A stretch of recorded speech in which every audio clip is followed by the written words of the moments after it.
یہ میں کہہ سکتا ہوں کہ تقریباً نصف صدی تو لازماً اس پر بیت چکی ہے،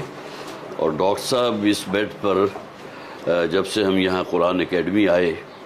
اس کے بعد سے یہی بیڈ ہے کہ جو پھر ان کے زیر استعمال رہا، اور یہ 4 پایوں والا ایک باقاعدہ ایک بیڈ تھا کہ جس پر پہلے وہ نیوار ہوتی تھی، نیوار کو اس میں سے ختم کر کے ایک لکڑی کا پھٹا لگا دیا گیا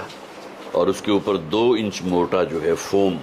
وہ بچھا دیا گیا تھا۔ اب ایک چیز بتائیے کہ مرحوم ڈاکٹر اسرار احمد اب اس دنیا میں موجود نہیں ہیں، ان کے چاہنے والے تو پوری دنیا میں، آج آپ ان کو نیلام کر دیں تو یہ تو چیزیں کروڑوں میں بک جائیں گی، تو آپ ان کو کیوں نہیں سوچتے کہ اس کو نیلام کریں؟ اصل میں یہ تو کبھی نہ ہم نے سوچا ہے نہ سوچ سکتے ہیں، یہ چیزیں جو ہیں اس کا کوئی بدل روپیہ پیسہ نہیں بنتا، بلکہ یہ کہ تو ان کا ایک ورثہ ہے کہ جو ہمارے پاس ابھی بھی یہ استعمال میں ہے۔ ایسا نہیں ہے کہ ہم نے بالکل اس کو جو ہے لاک کر دیا اس کمرے کو اور آپ کی آمد پر کھولا ہو۔ میرے چھوٹے بھائی ہیں عاطف،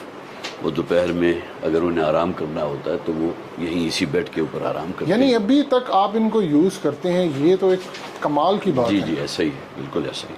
تو یہ بتائیے کہ ڈاکٹر اسرار احمد یعنی انہوں نے آپ کے لیے کتنی جائیداد چھوڑی ہے؟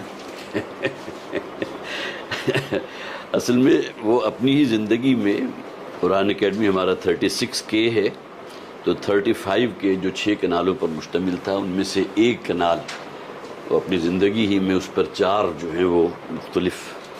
2 نیچے اور 2 اوپر فلیٹس بنا کر ہمارے نام کر گئے تھے۔ ہم 4 بھائی ہیں، تو ایک میرے پاس تھا، ایک میرے سے چھوٹے حافظ عاقب صاحب کے پاس تھا، اور اسی طرح ایک جو ہے وہ آج بھی آصف کے پاس ہے۔ تو اس طرح بس یہی ایک کل جائیداد تھی کہ جو انہوں نے چھوڑی تھی، اور وہ بھی اپنی زندگی ہی میں ہمارے نام کر کہ گئے۔ کم از کم مرحوم ڈاکٹر اسرار احمد کے پاس عام لوگوں کی نسبت ہونا چاہیے تھا کہ جتنے وہ فیمس ہیں کہ 2-3 ارب کی جائیداد چھوڑتے، لیکن ان کی سمپلسٹی یہ ہے کہ انہوں نے یہ چھوڑا ہے، یہ بیڈ چھوڑا ہے،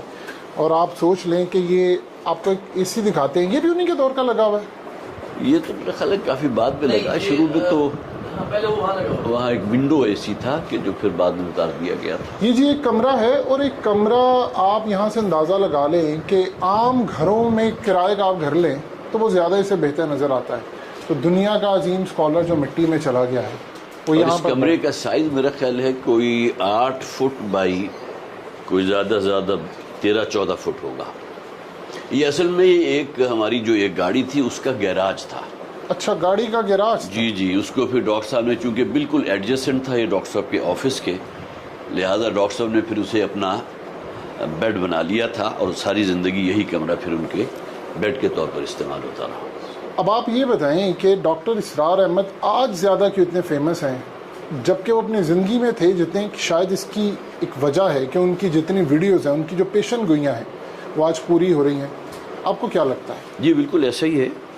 بلکہ بہت سے لوگ جو آ کر جن سے ملاقات ہوتی ہے تو وہ تو یہ کہتے ہیں کہ ڈاکٹر صاحب کی زندگی میں شاید وہ باتیں اس طرح کھل کر سامنے نہیں آئی تھیں، جیسا کہ ان کے اس دنیا سے رخصت ہو جانے کے بعد آج سے 25 برس پہلے کا بھی ان کا کوئی کلپ ہے، کوئی بیان ہے، تو محسوس ہوتا ہے کہ وہ آج کے دور کو، وہ ایک ویژن ان کی تھی کہ جس میں انہوں نے اس کے پس منظر میں وہ باتیں کہی تھیں۔ اگر آپ کیپ پہن لیں تو ویسے آپ ڈاکٹر اسرار احمد دوبارہ بن سکتے ہیں۔ اچھا، سوشل میڈیا کے حوالے سے اگر آج ڈاکٹر اسرار احمد زندہ ہوتے تو کیا وہ سوشل میڈیا پر کوئی اکاؤنٹ بناتے؟ اصل میں ڈاکٹر صاحب تو اس مزاج کے تھے ہی نہیں، اور اس میں اگر آپ کے سامنے یہ بات رکھوں کہ ایک مرتبہ امریکہ جو وزٹ ہوئی تھی ڈاکٹر صاحب کی، تو اس میں کسی صاحب نے وہ جو سیل والی گھڑی ہوتی ہے الیکٹرانک، جی، جس کے اوپر وہ ڈیجٹس آتی ہیں، تو وہ ان کو تحفتاً دی۔ اب وہ اس کا ان کو چونکہ مزاج نہیں تھا، لہٰذا اس کو استعمال کرنا یا اس کا کوئی ٹائم ایڈجسٹ کرنا یا مہینہ ایڈجسٹ کرنا ان کے اس سے بالکل باہر تھا۔ نتیجتاً وہ انہوں نے اسی طرح میرے حوالے کر دی، اچھا، اور کئی سال جو ہے وہ پھر میرے سے استعمال رہی۔ تو وہ ان کا یہ مزاج نہیں تھا، وہ صرف اس ایک پازیٹیو بات کو بہت لوگ سمجھتے تھے کہ ڈاکٹر صاحب کا پیغام اگر اس ذریعے سے قرآن کی دعوت جو ہے وہ اگر بہت وسیع پیمانے پر اگر وہ پھیل رہی ہے تو وہ اپنی جگہ ایک بہت بڑا ایک مثبت کام ہے، کہ جس میں سمجھتا ہوں کہ آصف نے، جو چھوٹے بھائی ہیں میرے سب سے، اور اس بات کو وہ اپریشیٹ بھی کیا کرتے تھے، خاص طور پر ڈاکٹر ذاکر نائک کے ساتھ جو ان کا ایک دوستانہ بھی ہے، اور اس کے علاوہ یہ ہے کہ بہرحال اس فیلڈ میں یہ کافی آگے گئے ہیں، تو اس کو اپریشیٹ کرتے تھے کہ وہ قرآن کی اس دعوت کو جو میں نے پیش کی تھی اس کو، جسے آپ کا یہ بہت وسیع پیمانے پر، حالانکہ یہ ڈاکٹر صاحب کا تو اب انتقال ہوئے تقریباً 12 برس ہو چکے، لیکن اس وقت بھی اس بات کی وہ گویا کہ اپریسیشن تھی کہ اس ذریعے سے پیغام جو ہے قرآن کا بہت وسیع پیمانے پر پھیلا ہے۔ ایک یاد جو آپ کو ان کی بہت زیادہ آتی ہو، کوئی ایسی بات جو آج بھی آپ کو یاد آتی ہے، جو وہ پرسنل بات ہو، وہ آپ شیئر کریں۔ نہیں، بہرحال ان کی اب چونکہ ہمارے درمیان موجود نہیں ہیں تو کمی تو بہت محسوس ہوتی ہے، اگرچہ جو پیغام وہ پھیلا رہے تھے اور پھیلا ہے بہت وسیع پیمانے پر پھیلا ہے، تو 2 ادارے جو انہوں نے قائم کیے تھے، انجمن خدام القرآن اور تنظیم اسلامی، یہ دونوں الحمدللہ اپنے بس پڑتے اس بات کو لوگوں تک پہنچا رہے ہیں، جو وسائل ہمارے پاس ہیں اس کو استعمال کر رہے ہیں۔ انجمن خدام القرآن جو ہے قرآن حکیم کی وسیع پیمانے پر ایک علمی کاوش ہے، جس میں ہماری جو ہے ورک شاپس ہوتی ہیں، تربیت گاہیں ہوتی ہیں، 1 سالہ کورس ہے، اسی طرح پھر اس کا پارٹ 2 بھی ہے، پھر کلیت القرآن جو ہم نے قائم کیا ہے وہ بھی گویا کہ وہ دینی تعلیم اور اس کے ساتھ ساتھ عصری علوم ان سب کے ساتھ لے کر اس کو چل رہا ہے، تو الحمدللہ یہ تمام چیزیں، لیکن بہرحال ڈاکٹر صاحب اگر ہوتے تو یقیناً اس میں بہت برکت ہوتی ہے، بہت۔ اب یہ بتائیے کہ آپ ایک میڈیکل ڈاکٹر ہیں، آج کل تو ڈاکٹر ارب پتی ہوتے ہیں، کروڑوں پتی ہوتے ہیں، آپ کی حالت دیکھ کر تو ایسا نہیں لگ رہا؟ آپ نے میری اسکریننگ کیسے کر لی؟ کیونکہ جو ڈاکٹرز ہیں ان کے پاس وہ دکھتا بھی ہے، آپ کی کچھ ایسی حالت نہیں لگ رہی، کیونکہ جس کا باپ اگر ڈاکٹر اسرار احمد ہوگا وہ لوگوں پر رحم نہ کرے، یہ ایسا نہیں ہو سکتا۔ اچھا، بہرحال جی ڈاکٹر صاحب سے تو ہم نے یہی سیکھا ہے کہ ہمیں اگر کچھ کرنا ہے تو اپنی اصل زندگی کے لیے کرنا ہے، سمجھے نا جی۔ یہ دنیا ہے، یہاں کے جو 50 60 70 برس انسان جو ہے گزار کے چلے ہی جاتا ہے، اور جو بلینئر ہوتے ہیں یا اس سے بھی بڑھ کر آگے دولت مند ہوتے ہیں، شاید ان کی یہ دنیا کی زندگی خاصی تکلیف میں گزرتی ہے، جبکہ ایک وہ شخص کے جو بہرحال جس کے پاس یہاں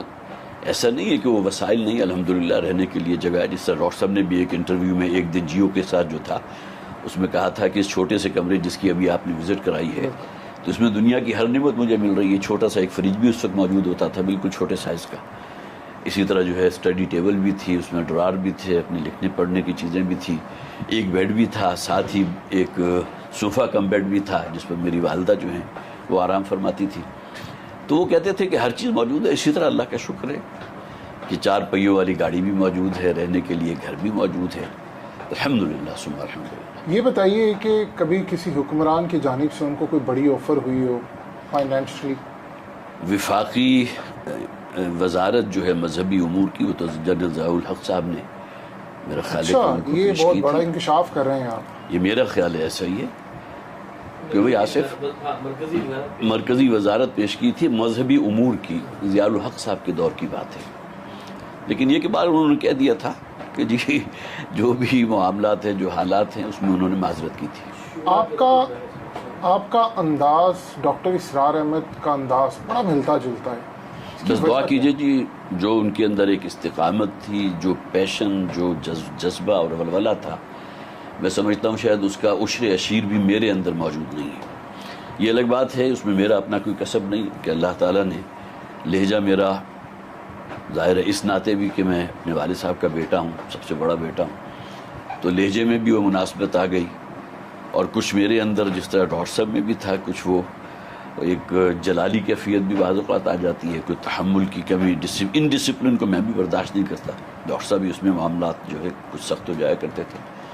باقی اللہ کا شکر ہے۔ ایک دفعہ حقیقت ٹی وی، جب حقیقت ٹی وی نہیں ہوا کرتا تھا، مرحوم ڈاکٹر اسرار احمد سے ہم ملنے گئے تو ہم ان سے سلام لینا چاہ رہے تھے، انہوں نے جھٹک دیا، تو واقعی جی بالکل ایسے ہی یہی پریمیسز یہی تھا،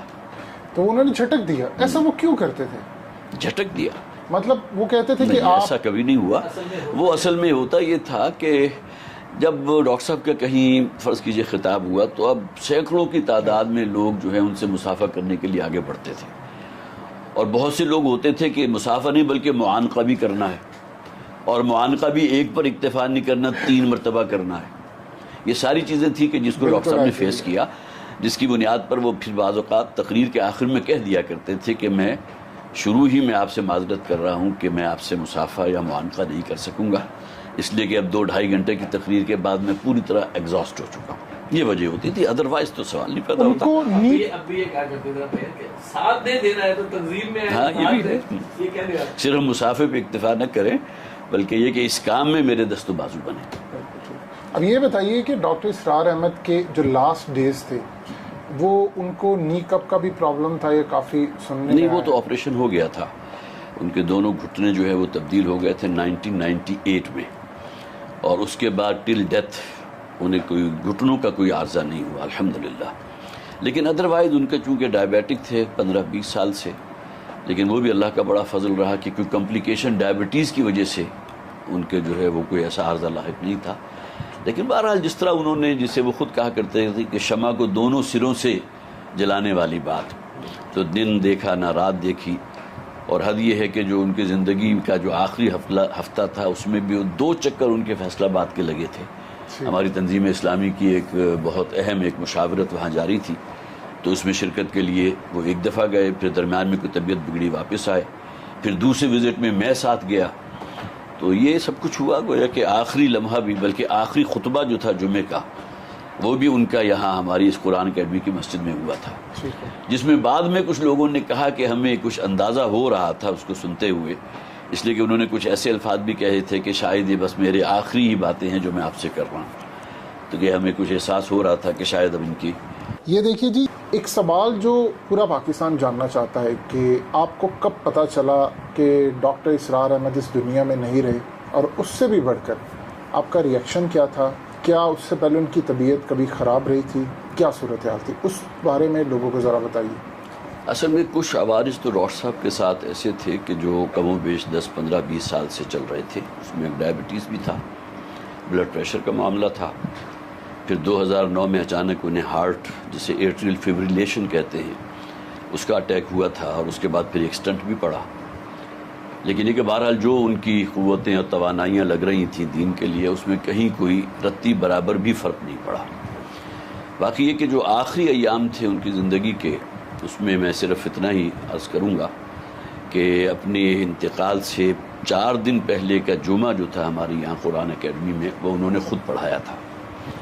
اور جمعے میں بعد میں کچھ لوگوں نے مجھے بتایا کہ ہم نے کچھ محسوس کیا تھا ان کی باتوں سے کہ شاید یہ اب ان کی آخری جمعہ ہے، یا یہ کہ آخری اوقات کی ہی کوئی باتیں لگ رہی ہیں، کوئی رخصتی کی سی باتیں اس میں انہوں نے کی تھی. بہرحال اس کے بعد کچھ الفاظ آپ کو یاد ہیں کیسی گفتگو تھی؟ نہیں، مجھے اس وقت یاد نہیں ہے، لیکن میرا خیال ہے کہ وہ جمعہ جو ہے وہ شاید ہمارے پاس اگر محفوظ ہو. لیکن لوگوں کے اپنے بھی جذبات ہوتے ہیں نا. اب یہ باتیں لوگوں نے مجھے ان کے انتقال کے بعد بتائیں، تو اس کے معنی یہ ہیں کہ بہرحال کچھ باتیں ممکن ہے ایسی ہوں جس میں انہوں نے کچھ سمیل کیا ہو. کیا آپ اس بات پر یقین رکھتے ہیں کہ انسان کے مرنے سے پہلے وہ کچھ ایسے کام یا الفاظ ادا کرتا ہے جس سے کوئی اشارہ ملے کہ وہ دنیا سے رخصت ہونے جا رہا ہے؟ جی، ایسے واقعات ہیں میرا خیال ہے ہماری تاریخ میں. نبی اکرم صلی اللہ علیہ وسلم، اگرچہ نسبت خاکرہ کی بات ہے کہ حضور کے ساتھ کسی اور شخص کی کیا نسبت ہو سکتی ہے، لیکن یہ کہ آپ کا بھی جو حجۃ الوداع کا خطبہ تھا اس میں آپ نے جو کہا تھا کہ شاید آج کے بعد میری اس جگہ تم سے ملاقات نہ ہو، تو ابوبکر صدیق رضی اللہ تعالیٰ عنہ جو ہے زار و خطار رونے لگے. اسی طرح بعض اور باتیں بھی آپ نے ایسی کہی تھی کہ جس سے صحابہ کرام نے کچھ اسیس کر لیا تھا کہ اب شاید نبی اکرم صلی اللہ علیہ وسلم کی رخصتی ہے. تو باقی یہ چیزیں ہیں، اللہ تعالیٰ جو ہے وہ اس کا امر ہے، اس کی حکمت ہے کہ کس کو ایسی چیزیں بتا دے. کیسا لگتا ہے آپ کو یہ دیکھ کر کہ لوگ آپ کو آپ کی ذاتی آئیڈینٹی کی بجائے مرحوم ڈاکٹر اسرار احمد کے بیٹے کے طور پر جانتے ہیں؟ میں سمجھتا ہوں کہ میرا تعارف بہت بڑا پرسنٹیج وہ ہے کہ ڈاکٹر صاحب کے حوالے سے ہے. اس میں ایک فیکٹر یقیناً آپ اس کو شامل کر سکتے ہیں کہ جو مشن ڈاکٹر صاحب کا تھا اس کو ہم لے کر آگے بڑھ رہے ہیں الحمدللہ. ایسا نہیں ہوا کہ وہ کام کے جو ان کی زندگی میں شروع ہوا تھا اس کو فل سٹاپ لگ گیا ہو، بلکہ وہ سلسلہ درس جو قرآن آڈیٹوریم میں ہمارا چل رہا تھا، تو بلاک میں جو بہت خوبصورت آڈیٹوریم ہے اس میں تقریباً 600 افراد درس سن سکتے ہیں. ڈاکٹر صاحب کی زندگی میں وہ تو اس میں باغ و بہار کی ایک کیفیت تھی، لیکن یہ کہ 2006 میں پھر وہاں جو ان کا درس چل رہا تھا، سلسلے وار درس، اس کی ذمہ داری انہوں نے میرے کاندھوں پر منتقل کر دی تھی. تو 2006 سے لے کے اور آج تقریباً 16 برس تک اس ذمہ داری کو میں نبھا رہا ہوں الحمدللہ. جس رات مطلب ایک رات پہلے کی بات ہو رہی ہے، ڈاکٹر اسرار احمد کی وفات سے ایک رات پہلے کیا صورتحال چل رہی تھی؟ کیا کسی کو اندازہ تھا کہ کل وہ اس دنیا میں نہیں رہیں گے؟ وہ ذرا واقعہ کھل کر بیان کریں. یہ ڈاکٹر صاحب کے جیسا کہ میں نے عرض بھی کیا تھا، کچھ امراض تو ایسے تھے جو چل رہے تھے، لیکن آخری 3 دن انہیں پھر شدید بخار بھی ہوا، اور پھر یہ ہے کہ ایک اسہال کسی کیفیت، پیٹ بہت خراب ہوا، اس کی وجہ سے ضعف اور کمزوری ہوئی، اور اسی طرح ان کے کچھ تکالیف، خاص طور پر کچھ کمر کی تکلیف بھی بڑھ گئی تھی. تو ڈاکٹر عامر عزیز جو میرے کلاس فیلو ہیں، تو ان سے میں نے ذکر کیا تو وہ پھر آئے بھی ڈاکٹر صاحب سے ملنے کے لیے. اب ملاقات کے بعد انہوں نے پھر، اگرچہ ان کے انتقال کے بعد مجھے کہا، یہ نہیں کہ اسی دن کہہ دیا ہو، لیکن بعد میں کہا تھا کہ اس دن جو میں ڈاکٹر صاحب سے ملا تھا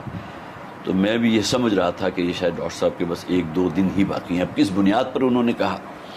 میں چونکہ اس موقع پر موجود نہیں تھا، لہٰذا کوئی باتیں شاید ڈاکٹر صاحب نے ایسی کی ہوں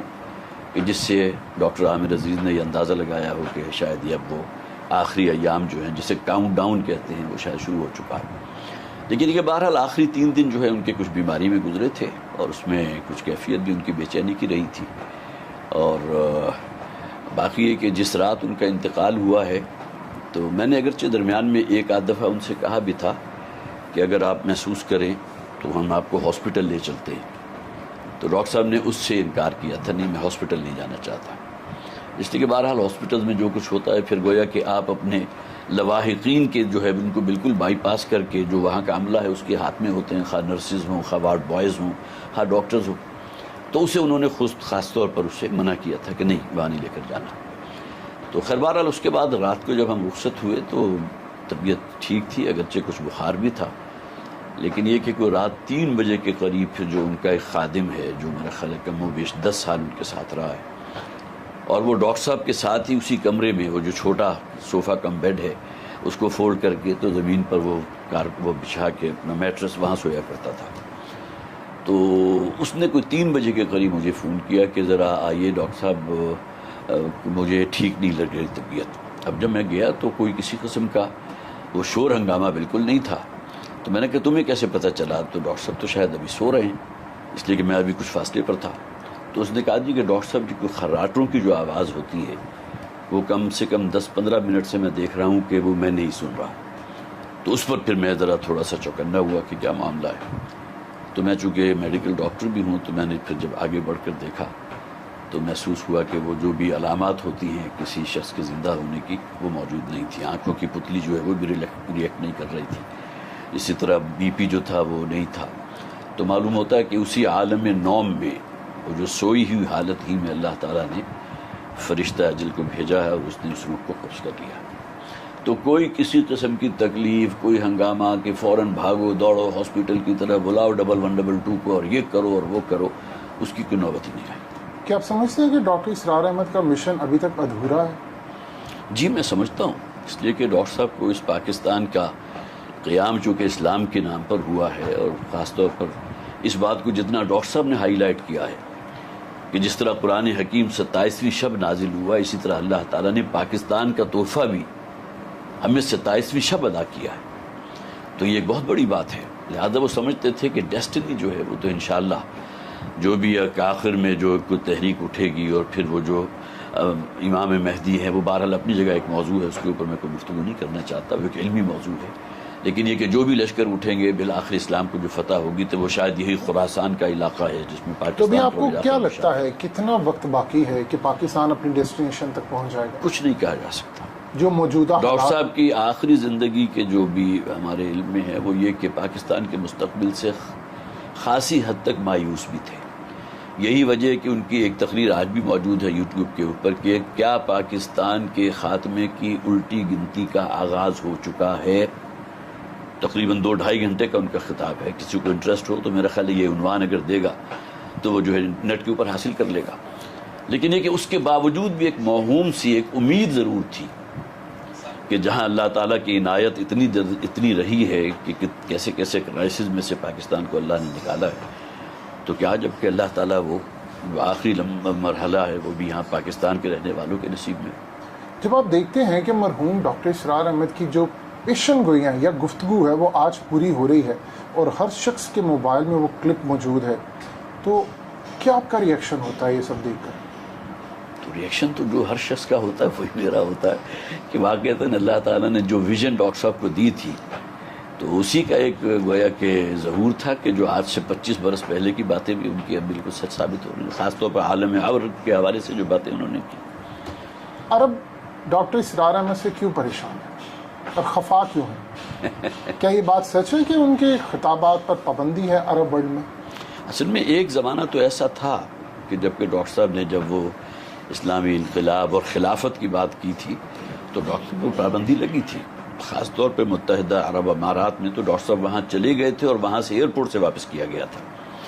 اس لیے کہ وہاں ڈاکٹر صاحب کے کچھ پروگرامز وغیرہ پہلے سے ارینجڈ تھے،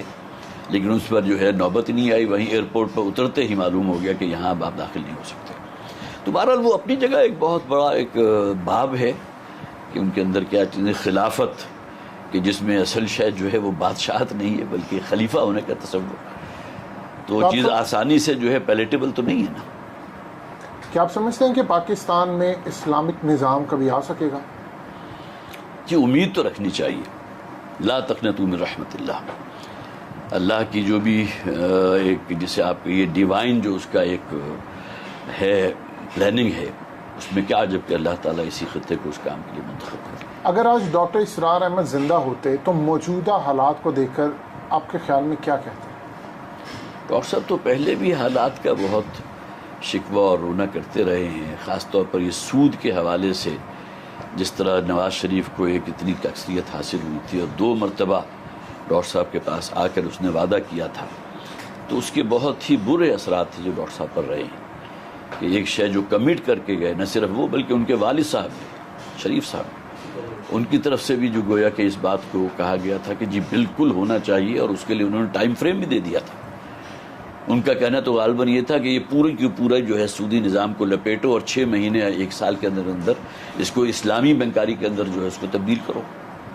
لیکن وہ ساری چیزیں جب حکومت خود ہی جو ہے اس کے خلاف اپیل میں چلی گئی، اس فیصلے کے خلاف، تو باقی کیا رہ جاتا۔ یہ ڈاکٹر صاحب کی انتقال کے بعد جو ان کی مختلف تحریریں ہیں، جو کلپس تھے، ان سے کچھ چیزیں منتخب کر کے باقاعدہ پھر ہم نے شائع بھی کی تھی مکتبہ ختام القرآن کے تحت۔ تو یہ ایک ملفوظات کے نام سے ہے، خطبات کے نام سے، یہ میں آپ کی نظر کر رہا ہوں، اس کا مطالعہ کیجیے گا۔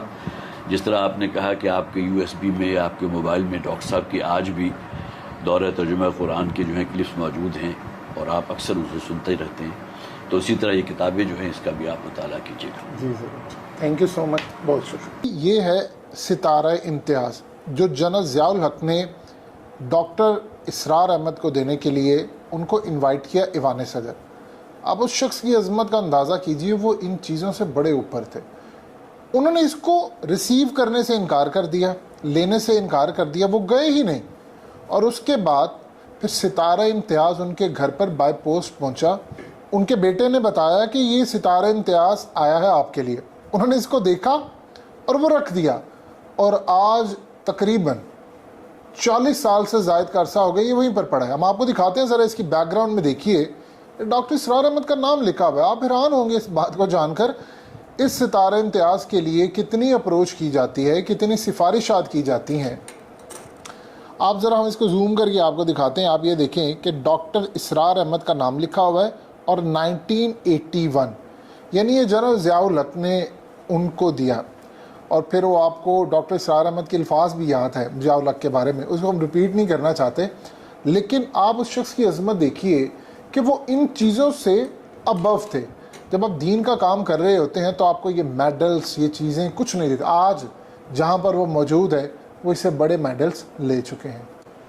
یہ وہ ڈاکومنٹ ہے جو اس وقت دنیا میں شاید کسی کے پاس موجود نہیں ہے کہ مرحوم ڈاکٹر اسرار احمد کی جو MBBS کی ڈگری تھی وہ آپ کی اسکرین پر چل رہی ہے۔ یعنی آپ سوچ لیں کہ وہ کتنے قابل تھے۔ جب دین کی خدمت کا کام ہوتا ہے تو وہی شخص کر سکتا ہے جو ان تمام چیزوں سے آزاد ہو۔ ان کو پیسوں کی ضرورت نہیں تھی، اگر وہ ڈاکٹر بنتے تو کافی کچھ کما سکتے تھے، لیکن انہوں نے اپنی میڈیسن یا اپنی میڈیکل کی جتنی زندگی تھی وہ وقف کر دی اسلام کے لیے۔